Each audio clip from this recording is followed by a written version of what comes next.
Hello friend, good evening. કેમ છો બધા? મતલબ આજે આપણે લોક છે ને, આજે આપણે સાંજેથી ચાલુ છે. એનું કારણ છે કે આપણે આજે અહીં છે સંતવાણી અને કલાકારો આવે છે જે આપણે વાત્સલ્ય મંદિરના જે ભુવા છે ને જીવા બાપા, તે દેવલોક પામે તેની શ્રદ્ધાંજલિ છે અને તેના માટે કલાકારો પણ આવે છે અને તમને બતાવજો. અને કલાકારો પણ સારા છે, એન્જોય કરજો. ન્યૂ યર તો સતત ન ભૂલતા. આજે કચ્છમાં પડ્યો દુકાળ અમે મેમે કરીએ પણ મેના મનમાં નહીં કે માંદો પડ્યો મે કા વીજળીએ વરંડ્યો વણ હગે વણ હાગે રે અને વણ નાખી લે ને વણ માવતર જેવી ધૂમણી મરી જાય મે બધા હાથી નીકળો હોય કાકલ દીપડાની માથે પગ આવે ને પગ આવતા તો છાય ગરમ પાણી નોખ થઈ જાય એમ દુકાળે ભેટ મારી ઘણીઓ વિખાણીઓ કો માળવો કો મરઘર કો હોરડ કો સગણા કેરું કેરું દિયા આજ એક વાડેદા વચ કો માળવો કો મરઘર કો કચ્છ જ્યાં મેના વાવડ મળે ને માલધારીઓ ભાગવા મીંડા એવા કપડા કાળની માલિકો કવિતા ડોકના શબ્દોમાં કહી તો કે પાણી યાર માનથી કરી વાગી છે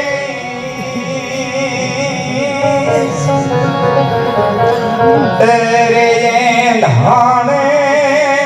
હોય ફિરો બેની દાદાજીનું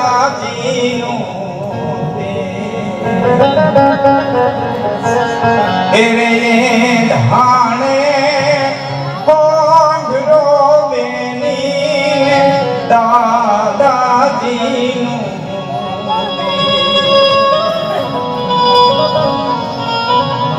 કરી દુકાળ નહીં પાણી તો ખૂટ્યા પણ એની હારો ઘણું ખૂટ્યું પાણીની સાથે ઘણું ખૂટ્યું કે શ્રાવણ મહિને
મારી જાયો વીર માના હેતની વીરડી મીઠી આ ચુકાળમાં દુઃખ ઘણું દુઃખ એમાં એક ભાઈ એક બેન એક પાડી બે બાળકો બરોબર રેસનિયાની ધારમાંથી આવ્યા. બે વાતો છે. એક અમારું બાલાગામ અને હાંડાની વધારે ધારકીય છે. હાંડા અને બાલાગામ એવી પણ ત્યાં છે. એક વાર્તા અહીં સ્થળ બતાવે તો સ્થળ જે હોય તે મૂળ મુદ્દો આપણે લેવાનો છે. છોકરા એમ કહેતા હતા, માં ભૂખ લાગી છે, છોકરા જરાક ડગલું ભરો ને તો હમણાં મામાનું ઘર આવી જાય. મામાને ઘેરે રોટલા ઈ છે અરે પાટલા માટે થપા પડ્યા ઈ છે દૂધના બોગરા બનવા પડ્યો ધરાક પગ ઉપાડો ને તો હમણાં મામાને ઘેરે પહોંચી ધરાકાલો મારા બાપા ધરાકાલો માં ડગલું નથી ભરાતો પણ હમણાં આવી એ જો હમું કામ દેખાય ને ઈ જરાક ડળ્યા ભરો મારા બાપ સૂરજ હાથ હોય ને એની મોરા ઉઠી જાય હેમાં એ ઘોડે પર હામો દેડું ને કીધું ભાઈ આ ગામ રેશમિયું કે હા બેન રેશમિયું ક્યાંથી આવો કે ઠેઠ કચ્છમાંથી આવો કેની ન્યા જાઉં જીવનો મારે ભાઈ છે રેશમિયો ભેળો કરી ઘોડે હોવાર પોતે હતો પણ ટાણું ચૂકી ગયો એને લોભની ફૂંક લાગી દાતારીની દીવડી ઝાંખી થઈ લોભની ફૂંકે દાતારીની દીવડી ઝાંખવાની પાતર વધવાનું ચૂક્યો અને એટલું કીધું બેન મોડી પડી કે કેમ કે રેશમિયો ભેળો ગુજરી ગયો ને એને તો વર્ષી સમાહે વાળી લીધી અને બાઈ મોઢામાંથી ઓઢણાને છેડો મૂક્યો કઈ ઘર ગયા ઘોડો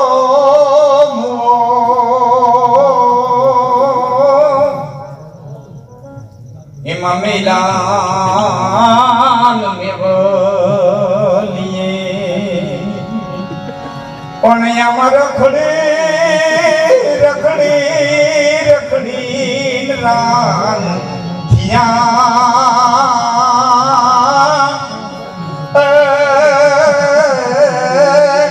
કરોયા રેશમ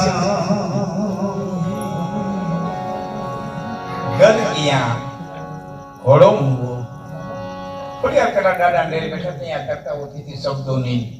એની માર્મિકતાને એટલે મેં પેલા શરૂઆતમાં આ વાત લીધી પાછળ મેં વાત પૂરી કરું આમાં બે શબ્દો આવે ને એટલે મેં આ વાત લીધી એ શબ્દોની કેટલી માર્મિકતા હોય એમાં હારા હવે ભૂલ કરી હતી ઘોડો મૂવો નો અર્થ કર્યો તો હસો ઘોડો મૂવાનો અર્થ કર્યો તો હસો અને એ વખતે મારા નાગાભાઈ ટપાલ લખી હતી નગરવાડા ત્યાં નાગાએ મારા નાગાભાઈએ ટપાલ લખી હતી કે ઘોડો એટલે હસો નહીં અમારી જ્ઞાતિમાં તારણમાં ઘોડા તારણો થાય છે ઘોડા અટકના તારણો થાય ઘર ગયા ઘોડો મૂવો અમને મેલા અને મેવલીએ આ તો રખડી અને રાન ધીયા આ તો રોડ્યા અને રેશમીએ ઠેઠ કચ્છમાંથી આવી કઈ ભેડો જમણો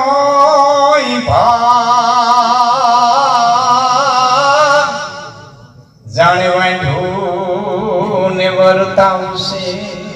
ઠેઠ કચ્છમાંથી હાલતી થઈ તેથી એમ હતું કે ભાઈ ટીમના માને ભાઈ છે પર ઉતરાવી દે હે ઉતરાવી દે હે આ ભેળો યમનો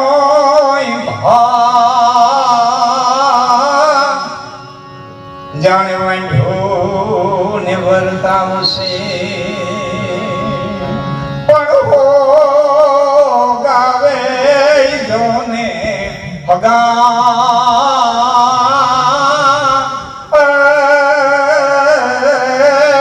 મને પંથ રે બધોય માથે પીડ્યો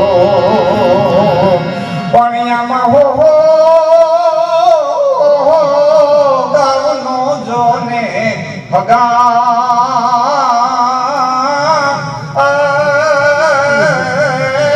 મને પંથ રે બધોય માથે ભેડા ભાંગી ડાળી અમે તેને આધારે ઉગતા અજકરામ થયા કપાટ રોડ્યા રેશમ ઓ ગાવે ભગા મને પંથ બધોય માથે પીડ્યો આ હું તો બોલ્યો ને કે મારા મામા અહીંયા હિંડોરે બેઠા બેઠા પૂછતો હતો મને કે ભગા હું કરવા ઓ ગાવે ભગા ઈ આયો આ તારણ ભગો હું કરવા મારા મામાની અરે એને યાદી સદા લીધે હું બેઠો છું આ બધી વાતો મેં કરી છે અમે આ શીખતા એની પાસેથી આ શબ્દ જ્ઞાન એની પાસેથી અમે શીખતા મામા યાદ નથી આવતું હગા શબ્દ હું કરવા આવે કરો મને કે દીકરીનો બાપ આવે ને એટલે હા હું એમ કે ગયો તાર ભગો આવ્યો બાપને માટે હોગો શબ્દ વપરાય એટલે બાપ કીધું કે હો ગાવે બધા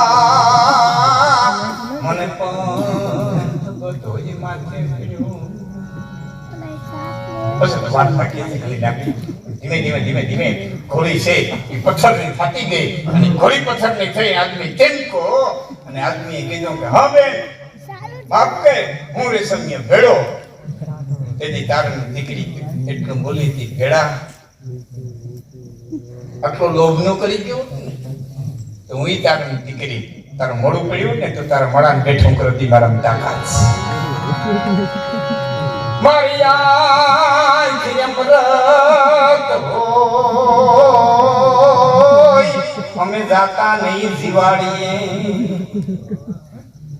મળા બેઠા કરો નહીં મારા તાકાત અમે જાતા નહીં દિવાળીએ પણ હવે દરવા માંડ્યું છે બધોય રસ ગયો રે સમિયા એ ભેડા ખેડૂના દીકરાએ વણ વાવ્યું હોય બધી વીણી લઈ લે અને પછી એમ કે